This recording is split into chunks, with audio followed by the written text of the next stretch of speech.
오늘 여야정 국정협의회 사자회담이 열립니다. 최상목 대통령 권한대행, 우원식 국회의장, 여야 대표가 참석합니다. 현안 정책에 있어 합의점을 찾을 수 있을지 주목되는데요. 정격 인터뷰, 국민의힘 정책위 의장 김상훈 의원 전화로 연결합니다. 의원님 안녕하세요. 예, 안녕하세요. 오늘 국정협의회 추경, 반도체 특별법, 국민연금 개혁 등 현안이 많습니다. 국민의힘 네. 입장에서 우선순위가 있을까요?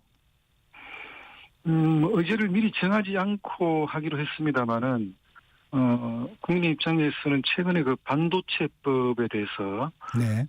연구개발 인력의 주 52시간 예외를 좀 인정하자는 주장을 줄기차게 해왔는데 실무 협의 때 이렇다 할 합의를 도출하지 못했어요. 그래서 네. 반도체법을 우선적으로 좀 제안을 할 테고, 그다음 이제 우리 당의 의제는 이제 연금 개혁이 시급하다. 그래서 가능하면 지난해 말까지 좀 처리를 하자고 했는데 그게 제대로 안 됐습니다. 그 부분과 이제 국방부 장관이 이렇게 장기적으로 공백 상태가 됐던 적은 전례가 없던 상황인데 국방부 장관도 이제 좀 임명을 해서 안보 공백에 대응을 하자는 제안할 텐데 네. 반면에 민주당은 시종일관 추경을 요구를 해왔습니다. 그래서 추경 부분도 전체적으로는 뭐 방향 설정이라든지 이런 부분을 논의할 수 있겠지만 세부적인 내용은 아마 오늘 협의하기는 좀 어렵지 않겠나 싶은 생각이 듭니다. 예. 네. 정책위 의장님 나오셨으니까 정책 하나씩 좀 짚어보겠습니다. 예. 먼저 말씀하신 추경부터 물어보겠습니다. 민주당이 가장 적극적으로 임하는 부분인데 사실 올해 예산을 민주당이 단독으로 통과시킨 지 2달여밖에 안 됐는데 민주당이 왜 이 추경에 이렇게 적극적이라고 보세요? 아무래도 탄핵이 인용될 경우를 가정해서 좀 국민들에게 어필할 수 있는 파퓰리즘적인 여러 가지 현금 살포성 예산을 좀 반영할 필요가 있지 않겠나라는 동기가 저는 있다고 보는데, 네. 그 뭐 민주당 입장은 뭐 정확하게는 헤아릴 수 없습니다만 그런 동기가 다분하다고 봅니다. 사실은 금년도 본예산이 673조 정도 돼요. 네. 그래서 673조 원을 조기에 집행하는 것과 그다음 추경의 20조 내외의 추경을 편성해서 집행하는 것과 어느 게 더 효과적인가를 따져본다면 당연히 본예산을 조기 집행하는 게 훨씬 효과가 크다고 보여지는데 어쨌든 마치 추경이 경제를 살릴 수 있는 유일한 카드같이 그렇게 이야기하는 거는 저는 본말이 잘못됐다 그렇게 판단을 합니다. 예. 네. 국민의힘에서는 가장 절실한 곳에 핀셋 추경을 해야 한다고 밝혔는데 가장 예. 절실한 곳 어떤 곳인가요? 아무래도 내수 경기 진작을 위해서 몇 가지 프로그램을 도입하는데 추경이 좀 적절하게 활용이 됐으면 좋을 것 같고, 네. 그다음 이제 AI를 비롯한 미래 산업 지원에 추경이 역할을 할 수 있어야 되지 않겠나. 당장 그 현금을 살포하고 없어지는 예산보다는 미래를 위한 투자가 중요하다고 보여지고, 그다음 이제 트럼프 신행정부가 출범하면서 산업통상 분야의 경쟁력을 강화할 필요가 있어요. 네. 그런 부분에 대한 그 지원 예산. 그다음 최근에 많은 어려움을 겪고 계시는 그 760만 소상공인 자영업자들에 대해서 어떻게 지원할 수 있을지에 대한 그런 부분을 좀 추경으로 해법을 마련해야 되지 않겠나 그렇게 생각합니다. 보편적 지원에는 반대하고 핀셋 지원을 하겠다. 그렇습니다. 예. 네.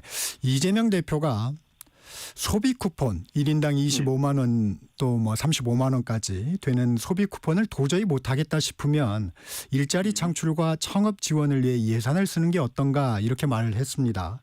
그렇다면 국민의힘도 좀 검토할 수 있는 거 아닌가요? 금년도 편성된 본예산의 내역을 제대로 살펴본다면 그 부분에 대해서 특별히 이번 정부에서 중점을 두고 예산을 편성한 바가 있습니다. 아, 네. 청년 일자리 등등. 이럴 것 같았으면 4.1조 원 일방 삭감할 때 청년 일자리 관련 예산을 왜 포함시켜서 삭감했는지 저는 그게 좀 의문이에요. 거기에 보면 뭐 청년 도약 계좌 280억 원 또 삭감하고 또 아직까지 일자리를 찾지 못한 청년들을 지원하는 예산 등등이 포함되어 있었는데 그것도 같이 좀 삭감이 됐습니다. 그래서 청년 일자리를 지원하는 취지는 충분히 존중을 하되 적절한 지원책을 어떻게 지원할 것인지가 제대로 중요하다고 보고 그냥 무작정 돈을 풀어서 청년들에게 1인당 얼마 보조하는 이런 식의 추경이라면 좀 곤란하지 않겠나 싶은 생각이 듭니다. 예. 네. 반도체 특별법 말씀하셨는데 주 52시간 예외 적용 문제가 걸림돌입니다. 예. 민주당에서는 일단 합의된 부분부터 통과시키겠다는 입장인데 국민의힘에서는 주 52시간 문제에 집중하고 있는데 왜 이 문제가 중요한가요? 사실 반도체 산업은 지금 위기라고 봅니다. 이제 트럼프 신행정부의 관세 정책 등등을 미뤄봤을 때 새로운 경쟁력을 갖출 필요가 있는데 연구개발 종사자들에 한해서 그다음에 노사가 합의한다는 전제하에 52시간 근로시간 예외를 적용하자는 거거든요. 네. 마침 이번 주 월요일 대한상의가 발표한 52시간제 시행 후에 기업이 연구개발 성과가 많이 줄어들었다고 지금 응답을 하고 있어요. 기업 연구부서들 75.8%가 획일적 주 52시간제 시행 후에 연구개발 성과가 일제히 줄어들었다고 이야기를 해서 그러면 한국 반도체는 지금 중국의 맹추격도 받고 있고 또 세계적인 반도체 파운드리 업체 TSMC라는 기업이 있는데 이 기업과의 격차도 벌어지고 있습니다. TSMC의 경우에는 엔지니어들에게 특근 수당까지 지급하면서 야근을 장려하고 있는데 우리는 초저녁에 연구소에 불이 꺼진다는 것은 정말 심각한 경제 위기가 될 수 있다. 왜? 반도체는 우리 대한민국 수출의 20%를 차지하고 있습니다. 그래서 가능하면 연구개발 종사자들만큼은 52시간 예외 적용해서 시제품 개발이라든지 성능 검사라든지 이런 데 좀 집중할 수 있는 기회를 주는 게 좋겠다. 이런 취지입니다. 네. 상속세법 문제도 관심이 많은 법안입니다. 예. 민주당은 상속공제를 현행 일괄공제, 배우자공제를 합해서 10억 원에서 18억 원까지 올리되 최고세율을 내리는 부분은 초부자 감세라며 선을 그었어요. 상속공제 확대 부분은 국민의힘도 추진해 왔던 건데 이 부분은 좀 합의할 수 있는 부분 아닌가요? 예, 국민의힘은 두 가지 방향을 계속 주장을 해왔었죠. 첫째, 최고세율 내려야 된다. 네. 둘째, 상속 공제한데 한도 확대해야 된다. 이렇게 쭉 이야기를 하는데 왜 자꾸 최고세율을 이야기하냐 하면 우리 한국의 상속세 최고세율은 50%인데 OECD 국가 중에 두 번째로 높습니다. OECD의 평균 상속세 최고세율이 26%니까 우리는 딱 2배가 더 많아요. 그래서 만약에 이런 이 세율 부과의 조건이라면 국내 기업들이 외국으로 이전하는 데 대한 좀 유혹을 받을 수도 있고 네. 외국 기업이 한국에 투자하는 데도 굉장히 좀 장애 요인이 될 수 있다. 그래서 법인세와 상속세를 좀 계속 인하를 해야 된다고 주장을 해왔던 겁니다. 네. 만약에 이게 좀 합의가 여의치 않다면 최고세율 인하가 여의치 않다면 상속 공제 한도라도 확대하는 데 동의할 수밖에 없습니다. 그 부분은 합의 가능성이 있군요. 예, 그거는 민주당도 원래는 상속세 전반적인 어떤 상속세 인하에 대해서는 반대를 해왔어요. 네. 최고세율 인하도 반대, 공제 한도 확대도 반대했는데 아마 이제 이재명 대표가 최근에 여러 가지 세금 문제를 지금 터치를 하고 있습니다. 네. 그래서 모처럼 민주당이 상속 공제 한도 확대에 동의를 할 수 있는 분위기가 형성된 만큼 이 부분이라도 좀 처리를 하는 게 좋지 않겠나라는 생각은 갖고 있습니다. 네. 권영세 비대위원장이 상속세 개편의 핵심은 바로 기업의 승계부담 완화다 이렇게 얘기한 부분이 정책위 의장님이 방금 전에 말씀해 주신 내용에 좀 담겨 있는 부분이군요. 그렇습니다. 지금과 같은 상속세율이라면 대한민국 기업은 3대만 대물림하게 되면 간판을 내려야 될 그런 지경이에요. 그래서 기업들의 지속 가능한 기업 활동은 일자리 창출에도 굉장히 중요합니다. 그래서 부자들의 세금을 깎아주자는 게 아니고 영속적으로 기업 활동을 할 수 있도록 만들어준 게 대한민국 경제에 굉장히 중요한 의미가 있다라고 판단하고 있기 때문에 상속세율 인하를 지금 주장을 하고 있는 겁니다. 이재명 대표 페이스북에서 월급쟁이는 봉인가라는 제목으로 예. 초부자들은 감세해주면서 월급쟁이는 사실상 증세해 온 것이라며 고칠 문제라는 입장을 밝혔습니다. 어떻게 생각하세요? 근로소득에 대한 부분은 우리 윤석열 정부에서도 여러 가지 공제 한도 등등의 조치를 통해서 부담을 많이 줄여 왔었는데 세율 자체를 이제 이번에 건드리고 있어요. 민주당은 문재인 정부 때는 법인세를 2019년도에 22에서 25%로 올리고 또 소득세도 40에서 45%로 올렸습니다. 네. 그런 정당에서 이번에 근로소득세 부분을 이제 거론을 하고 있는데 전반적으로는 전형적인 편가르기다. 그다음에 포퓰리즘 발언이다 이렇게 생각을 하고 있습니다. 초부자 감세하면서 근로자 근로소득세는 왜 안 깎아주냐라고 하는데 이것도 다분히 아마 이재명 대표 본인의 대선을 염두에 둔 좀 포퓰리즘 네. 인기 정책이다 이렇게 판단하고 있는데 근로소득세 인하 부분은 뭐 열어놓고 허심탄회하게 한번 논의할 용의는 있습니다. 그래서 이 부분은 여야가 같이 한번 검토해보고 합의를 할 수 있으면 합의를 할 수 있겠다.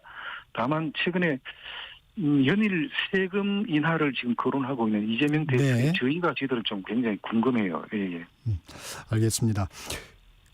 법인세 인하에 대해서는 전향적인 입장을 갖고 계신데 지금 세수 결손이 심합니다. 좀 추진이 가능할까요? 지금 현재 기재부가 고민하고 있는 게 이제 현재 재정 상황이 여의치가 않다는 거겠죠. 네. 재작년에 56조가 세수 결손이 일어났어요. 작년에 30조 가까이 세수 결손이 일어났습니다. 이번에 만약에 추경을 편성해야 된다면 빚을 내야 됩니다. 국채를 발행해야 돼요. 네. 그럼 그 국채 발행의 상환 시기는 우리 자식 세대들이 그 빚을 갚아야 될 텐데 부모된 입장에서 우선 급하니까 돈은 당겼을 테니 장래에 빚은 너희들이 갚아라라고 이렇게 이야기할 부모들이 계실까요? 그래서 전반적으로 재정 운영에 굉장히 좀 신중해야 될 필요가 있다라는 판단이 들고 다만 이제 아직까지 기재부는 명확한 추경 편성 입장을 밝히지는 않았지만 편성하게 된다면 내수 경기 진작 활성화 그다음 투자의 효과가 지속적으로 일어날 수 있는 사업들에 대한 예산 편성이 바람직하고 일시에 국민들에게 돈을 살포한다든지 하는 그런 예산은 지양하는 게 바람직스럽지 않겠나 하는 생각을 하고 있습니다. 연금개혁 논의도 좀 알아보겠습니다. 국민이 내는 돈, 받는 돈, 즉 모수개혁을 우선적으로 한다는 데는 여야가 공감을 하고 있는데 예. 논의를 특위에서 해야 된다, 상임위에서 해야 한다고 맞서고 있어요. 이 부분이 왜 중요한 겁니까? 역대 연금과 관련된 논의는 특위를 구성하지 않은 적이 없습니다. 2019대 때 공무원 연금 때도 특위를 구성했고 지난 국회 때도 특위를 구성해서 했는데 왜 특위여야 하느냐. 연금의 관련된 부분은 보건복지위 소관만은 아니에요. 따져보면 고용노동부, 행안부, 금융위원회, 기획재정부 등등 여러 부처와의 업무 관계가 연관돼 있기 때문에 네. 특위를 구성해서 하는 게 바람직하다 이런 이야기고 지금 이제 보건복지위 소위에서 결론을 내려야 된다고 하는 것은 굉장히 편협한 시각에서 연금을 다룰 가능성이 있다.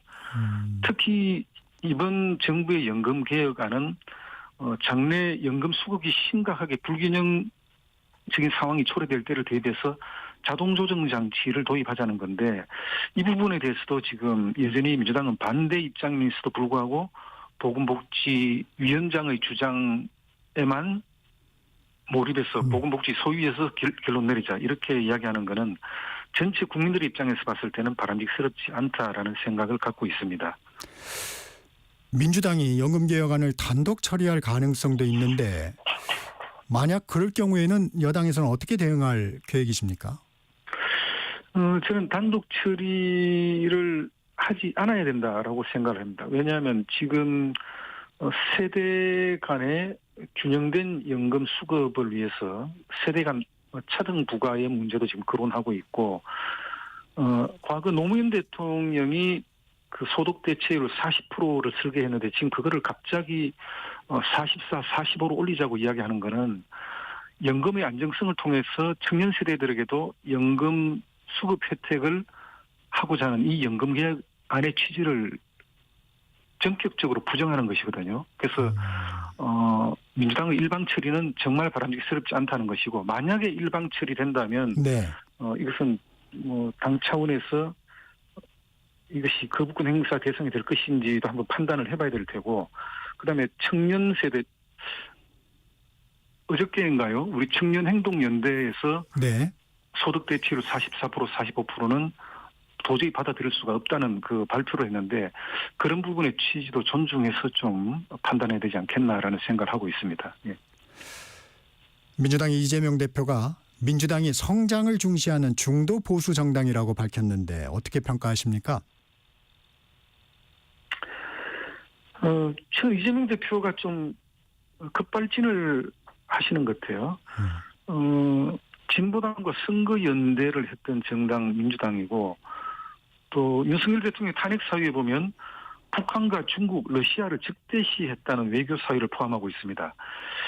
북한과 중국, 러시아를 적대시했다는 사유로 지금 탄핵 사유에 적시는데 과연 중도 보수라고 할 수 있을 것인지, 저는 위장전입이라고 생각합니다. 네. 대선을 염두에 둔 중도 보수로의 위장전입. 우리가 장관으로 내정된 분들의 인사청문을 할 때도 위장전입은 굉장히 엄하게 다루고 있어요. 그래서 이 부분은 국민들께서 판단을 해 주시리라고 생각을 합니다. 최근에 이재명 대표의 참모들 잘못인지는 모르겠지만 여러 가지 사실관계와 다른 발언들을, 좀 인기성 발언들을 계속 쏟아내고 있는데, 그래서 양치기 대표다라는 그런 지금 별칭이 붙고 있다는 것도 이재명 대표가 좀 유의를 하셔야 되지 않겠나, 그렇게 생각을 하고 있습니다. 지금 정책에서도 세금에서도 전향적인 발언들이 많이 나오는 부분이 이런 부분인 것 같아요. 예. 자, 그 명태균 특검법 관련 현안도 좀 살펴보겠습니다. 민주당에선 창원지검의 명태균 수사가 맹탕이다, 특검이 답이라고 합니다. 동의하십니까? 동의하지 않습니다. 특검법의 존재 가치는 수사 결과가 미진할 때 예외적으로 보완적으로 하는 것입니다. 예외성과 보완성의 원칙이 특검인데, 아시다시피 명태균 사건은 창원지검에서 대부분 수사가 진행이 되었어요. 사흘 만에 그 명태균 씨에서 구속영장을 신청을 했고 11명의 검사가 투입이 돼서 현재 기소까지 마친 상태입니다. 이 이야기는 뭐냐면 이제 재판 결과만 남아있다는 거예요. 재판 결과가 남아있는 건에 대해서 다시 특검법을 발의하는 것은 이건 굉장히 잘못됐고, 이 특검법의 내용에 보면 여지없이 또 수사 과정에 인지된 사건도 수사할 수 있도록 했어요. 네. 수사 대상과 범위를 무제한으로 넓혀서 실행을 하겠다는 것인데, 이건 굉장히 정략적인 특검법이다. 그래서 이제 재판을 기다려야 될 사건에 대해서 다시 특검법으로 진화하는 것은 민주당의 그간의 여러 가지 탄핵 소추안 중독, 특검 중독의 재발 현상이다, 이렇게 판단하고 있습니다. 이 명태균 씨 측에서 오세훈 홍준표 시장에 대한 의혹을 쏟아내고 있고, 오세훈 홍준표 시장은 해명을 하고 있는 상황입니다. 예. 야당의 특검법에 이런 의도가 깔려 있는 건가요? 우선은 야당의 의도는 명태균 씨의 여러 가지 발언 내용을 되짚어 본다면 지난 총선 과정을 전반적으로 수사 대상으로 확대할 수 있다는 그런 생각을 하고 있는 것 같아요. 그래서 국민의힘 후보 선출 과정을 수사하겠다는 발상도 포함이 되어 있는 거고, 네. 만약에 대선이 치러진다면 유력한 잠룡 후보군에 대해서도 여러 가지 이미지 손상을 끼칠 수 있는 기회가 될 것이다, 이렇게 판단을 하고 있는 것입니다. 그래서 명태균 특검법의 발의 배경에는 그런 정치적 계산도 포함되어 있다, 이렇게 생각을 하고 있습니다. 국민의힘 거부권 건의하겠다는 입장인데 최상목 권한대행이 거부권을 행사하면 사실상 통과 가능성이 어려운 거 아닌가요? 그건 뭐 의원총회를 통해서 우리 의원들의 중지를 모아봐야 되겠죠. 다만 이 명태균 특검법은 여전히 위헌 소지가 있는 특검법이라고 우리는 판단하고 있기 때문에 의원들의 중지를 모으는 데는 큰 어려움은 없을 걸로 그렇게 생각을 하고 있습니다. 오늘 윤석열 대통령 탄핵심판 10차 변론 열립니다. 증인 가운데 주목하고 있는 증인 있습니까? 아마 한덕수 총리를 말씀하시는 것 같아요. 그래서 지금 우리가 헌법재판소에 항의 방문을 하고 그다음에 평양된 그 결정을 하지 않도록 계속 이의 제기를 하는 이유는 한덕수 총리 전 대통령 권한대행만 해도 그렇습니다. 이미 권한쟁의 심판을 헌법재판소가 2달 이상 미루고 있어요. 그다음에 윤석열 대통령 탄핵 심판은 정강석화와 같이 지금 이루어지고 있습니다. 그래서 제대로 된 변론 기회 보장이라든지 이런 부분도 우려가 되는 바고, 특히 대한민국 판사의 한 10% 안쪽이 이제 우리법 연구회 출신이라고 다들 그 이야기를 하셨는데, 아시다시피 헌법재판관은 지금 8명 중에 3명이 우리법 연구회 출신이고 40여 재판관이 헌법재판관으로 그 보임이 된다면 9명 중에 4명입니다. 너무 이념적으로 편향된 재판관들이 과다대표가 되어 있는 그런 상황이에요. 그래서 이런 편향된 헌재의 결정이 과연 국민의 신뢰를 얻을 수 있겠는가라는 데 우리가 의문을 제기하고 있는 것이고, 그런 데 대해서 우리가 법률과 양심에 따라서 공정한 결정을 해주기를 오늘 헌법재판소에 연이어서 계속 촉구하고 있는 것입니다. 네. 더불어민주당이 임기 만료까지 후임자가 없는 경우에는 기존 헌법재판관의 임기를 자동으로 6개월까지 연장할 수 있게 하는 헌법재판소법 개정안을 발의했습니다. 이 부분은 어떻게 보셨어요? 글쎄 이제 새로운 선임 과정을 거치게 되면 아무래도 이제 그 뭐 정부 측에서 추천했던 재판관의 임기 만료, 혹시 이제 재판관의 그 좀 성향으로 봤을 때 본인들에게 좀 불리할 수 있는 소지가 있다고도 좀 해석할 수가 있고, 그다음에 현재의 헌법재판관들의 구조를 그대로 유지하는 것이 윤석열 대통령의 탄핵 심판 인용에 더 도움이 되지 않을까 하는 그런 발상에서 발의가 된 게 아닌가 그렇게 생각하고 있습니다. 문영배, 이미선 헌법재판관이 4월에 임기가 만료되는데 이 부분을 염두에 둔 거다. 그렇습니다. 예. 네. 국회에서 야5당이 원탁회의 결성을 선언했습니다. 이게 조기 대선을 위한 야권 연대다, 이런 평가도 나오는데 어떻게 보고 계십니까? 충분히 뭐 예상했던 바이기도 하고, 뭐 야권 연대를 통해서 윤석열 대통령의 탄핵 인용을 몰아가는 분위기. 네. 뭐 헌법재판소는 뭐 다들 말씀하시는 게 정치재판, 여론재판이라고 하니 마무리를 좀 해주셔야 될 것 같습니다. 야권 연대가 중요하다. 뭐 그런 의도가 다분히 깔려 있고, 또 대선을 염두에 둔 세력 연대, 이렇게도 판단을 하고 있습니다. 예. 네. 여기까지 듣겠습니다. 지금까지 국민의힘 정책위 의장 김상훈 의원이었습니다. 고맙습니다. 예, 감사합니다. 정책